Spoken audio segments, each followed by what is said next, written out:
Hello everybody, welcome back to the Integrity Botanicals YouTube channel. Today I am talking mascaras. I'm going to do a little bit of a roundup, mini reviews on everything, tell you prices, show you the mascaras on my lashes, but do be forewarned, in the clips that I am showing you, I haven't really built up the mascaras. I basically just have one like good solid coat on there, and I'm also going to show you the brush, the whole shebang. So just give you a good idea, talk about my favorites.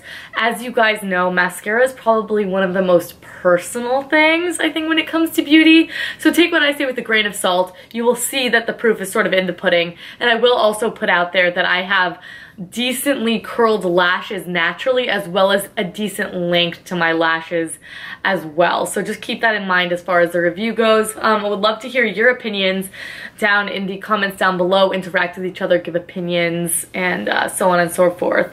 So let's start off with my favorite mascara of the bunch. This is the Hynt Beauty Nocturne mascara. This mascara is going to hit you at $24 a pop.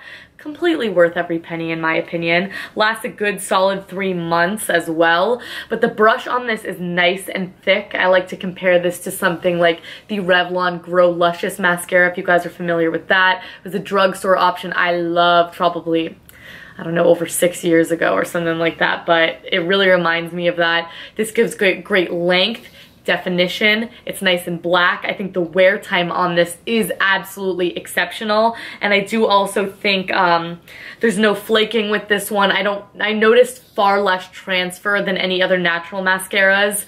I did want to point out this tip as well, a little pro tip if you will. If you are going to wear mascara on your bottom eyelashes and you are also going to conceal underneath your eyelashes, guess what you're doing? You are going to really make sure that that concealer underneath your eyes is set, because that emollients with a mascara like this, it doesn't have shellac, doesn't have any of the chemicals that a lot of conventional mascaras do. You're gonna have panda eyes by the end of the day. So just be forewarned, setting the under eyes is an absolute must. I do not go a day without doing it. It's also really great if you find that your mascara is creasing, anything like that, it'll sort of nip that in the butt as well. Moving along to a vegan option, you guys know all about this. This is probably the most cult classic on the list. This is the Lolo mascara. This is going to hit you at 20 bucks a pop, so a little bit cheaper. And the brush on this is sort of interesting. The formula on this is a lot more wet than the Hynt Beauty Nocturne. By the way, if the Hynt Beauty Nocturne gets dry on you, I'll just shake it up, like smack it in your hand, roll it around. The Lolo is a very wet formulation, so the first couple of uses on this are not my favorite. I like when it gets a little bit more dried up. I think a lot of us can say that about most mascaras though. And a lot of it sort of wells up on the tip. So how I like to do my bottom lashes is usually like this. This one I sort of have to hit more at an angle. But with that being said, I think this is a great mascara. Again, I think it's pretty comparable to the Hynt Beauty on me. I think if you layer this up too much, it is going to flake on you a little bit. Obviously, it's easy to remove, just something to keep in mind, but this is a great one. Another really good option if you have issues with it transferring underneath. And like I said, this will hit you at 20 bucks a pop. Then I have the W3ll People mascara. This is going to hit you at $22 a pop.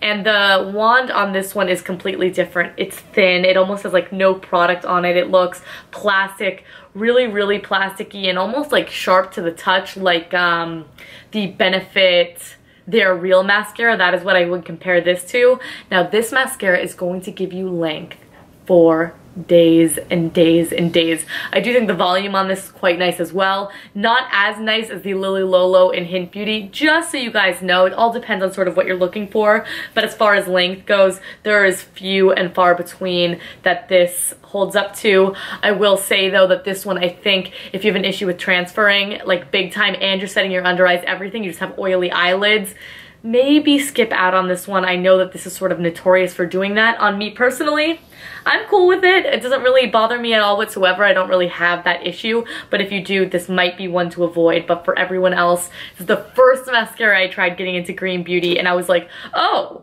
I thought that was going to be the hardest thing. I was like, this stuff is awesome. Good to know. Moving along to another vegan option. This is the Sappho New Paradigm Mascara. This is a whopping $34, so that is quite a bit more expensive. I'm sure the ingredients in it are a little bit nicer, something like that, maybe more organic. But the entire Sappho line is actually vegan, so this mascara is included. And this brush is sort of similar to the W3ll People, except the shape is a little different. This is a little bit more fat, sort of tapers in there at the center and then flares out at the tip and the tail, if you know what I mean. And it's also quite a little bit shorter, but it is a plastic wand. And again, this grips the lashes like none other. The length on this is fantastic. I would say it's actually pretty comparable to the W3ll People. This one I do think gives you a little tiny bit less length and maybe the tiniest bit more of volume. But again, if you work any of these mascaras up, I think they're really, really great. This one I love for length for sure. For volume, but it's a good mascara, and the wear time on that is not so bad either. Moving along to the 100% Pure mascara. This is the Fruit Pigmented Ultra Lengthening Mascara, and this rings in at $26, so this is sort of in the middle of the pack, I guess. This mascara I enjoy. I just think it's kind of in the middle. Out of all of them, is it my most reached for? No. The first four I mentioned are definitely my favorite of the lineup. This one is okay though. Do I think it's more lengthening than W3ll People or the new Paradigm from Sappho? I don't, so just sort of keep that in mind. But with that being said, this does definitely offer more volume in my opinion. The brush on this one is nice and bristly. Again, a really, really wet formula, and it does also have a spiral sort of effect in there, if that is something that is notoriously, you know, works really well on your lashes. Check it out. For me, it just sort of falls somewhere in the middle, but it is a good mascara. I will say it is super, super black and really easy to coat up the lashes, which is nice. And this is just in the color Black Tea. They might have that in brown as well. I'm not sure. I will link that down below if it is. And the final mascara I'm going to feature today in the mascara roundup is from Kjaer Weis, and it is the littlest but is ringing in the most expensive at $38. Do keep in mind though, like all of the Kjaer Weis items, this is also a refillable item, so the first time you buy the little packaging, the beautiful metal package at $38, all the refills are going to be $28, so that's cheaper than the Sappho mascara even. Mind you, this is really tiny. I'm sure you are getting quite a decent less amount of product, but the sustainability factor is really beautiful, good for the environment, etc, etc. Now this is an interesting one. I think this is a good bottom lash mascara, alright? I think the wear time on this is really, really great, but I don't like this on my top lashes, personally. That's just my personal opinion. Can I make it work? Absolutely. I can make any mascara work, especially given enough coats. I know Lily from Genuine Glow, who I love her blog, I love her makeup. I think this is her favorite mascara, so it just sort of all depends. From her review, I don't really have an issue with my lashes curling. She says this keeps a curl absolutely amazing. And again, this is nice and black. The wand on it is sort of funny. It's just straight. It's somewhere in the middle of like a bristle and a plastic. I do believe for all intensive purposes though, it is plasticky. But I like this the best for the bottom lashes, if I'm honest. I think it does a really great job, lasts a good amount of time. But the top lashes, it's not my favorite, just so you guys know.